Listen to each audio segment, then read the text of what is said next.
The Zephyrian High Command had dismissed humanity as nothing more than a primitive curiosity when they first detected the third planet orbiting Sol. Their scouts reported a species barely capable of interplanetary travel, confined to their single world like insects trapped in amber. The galaxy's dominant empire had encountered thousands of such civilizations before. Most surrendered without firing a shot once they witnessed the might of the Zephyrian war fleets. Admiral Vextar stood on the bridge of his flagship, the Eternal Dominion, watching the blue-green marble of Earth grow larger on the view screen.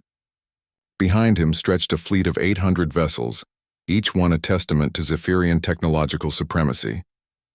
Their plasma cannons could glass continents, their shields could deflect solar flares, and their faster-than-light engines had conquered star systems across 3 galactic arms. Such a small, insignificant world, Vextar mused to his tactical officer. It seems almost cruel to demonstrate our power against something so defenseless. On Earth's surface, in the command center beneath the Colorado Mountains, Captain Jackson Torres monitored the approaching alien fleet with grim determination. The 34-year-old officer had spent his entire career preparing for this moment, ever since humanity's first contact with the Zephyrians 6 months ago. The aliens had delivered an ultimatum: submit to imperial rule or face annihilation. Humanity's response had been predictably defiant. "Sir, they're maintaining formation at the edge of our solar system," reported Lieutenant Lily Chen, her fingers dancing across the tactical display. The brilliant young officer had graduated top of her class from the Mars Naval Academy, specializing in theoretical xenotactics. 800 ships, just as our long-range sensors indicated.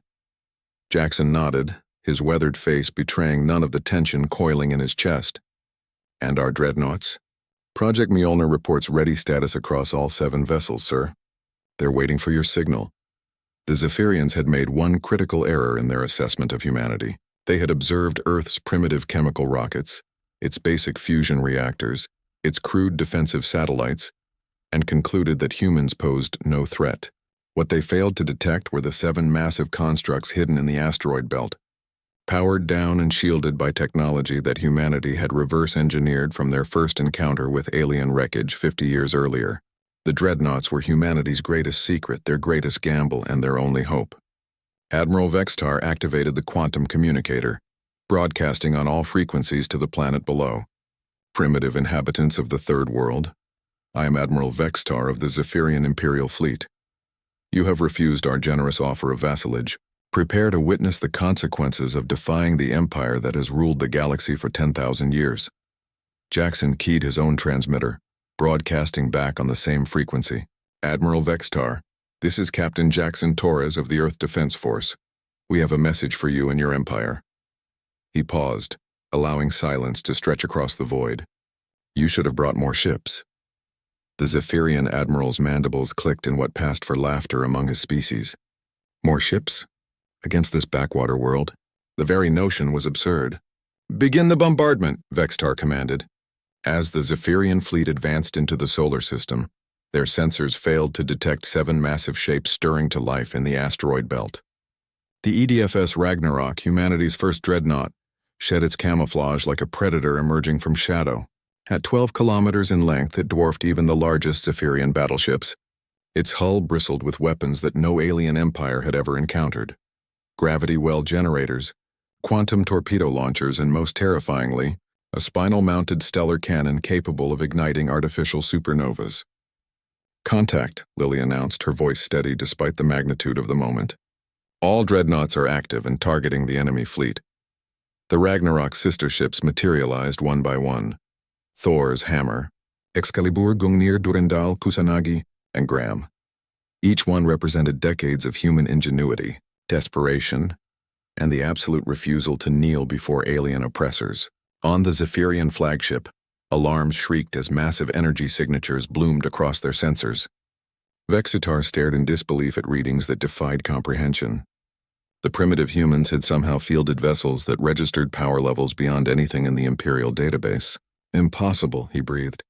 "Our intelligence indicated no such capabilities." "Admiral," his tactical officer reported, voice trembling, "the lead human vessel is charging what appears to be a stellar-class weapon." Energy output is, sir, it's equivalent to a small star. Before Vextar could respond, the Ragnarok fired. The stellar cannon's beam carved through space like the finger of an angry god. It struck the Zephyrian vanguard and didn't simply destroy the ships in its path. It unmade them, reducing proud vessels to their constituent atoms in microseconds. The beam continued for 30 seconds, leaving a trail of annihilation through the alien formation. Jackson watched the tactical display as 300 enemy ships vanished in the opening salvo.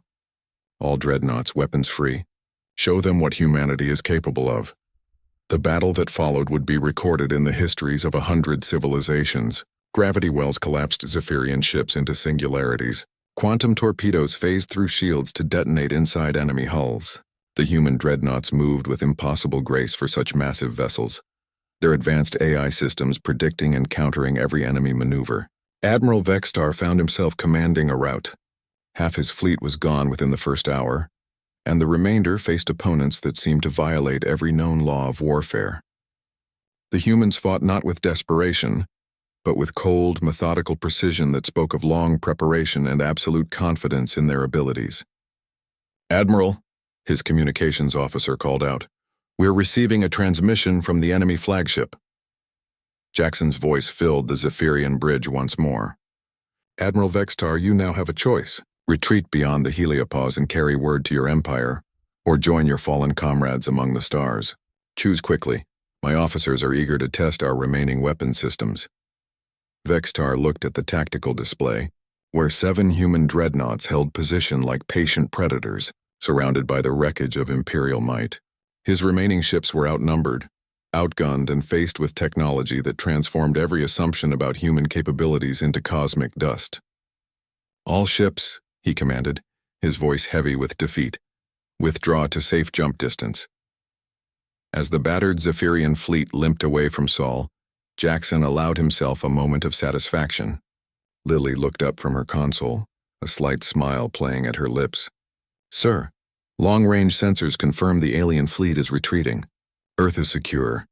Jackson nodded, but his expression remained serious. "This was just the beginning, Lieutenant. When word spreads across the galaxy that humanity is no longer hiding, we'll face challenges that will make today look like a skirmish. Then we'll be ready, sir." Lily replied with quiet confidence.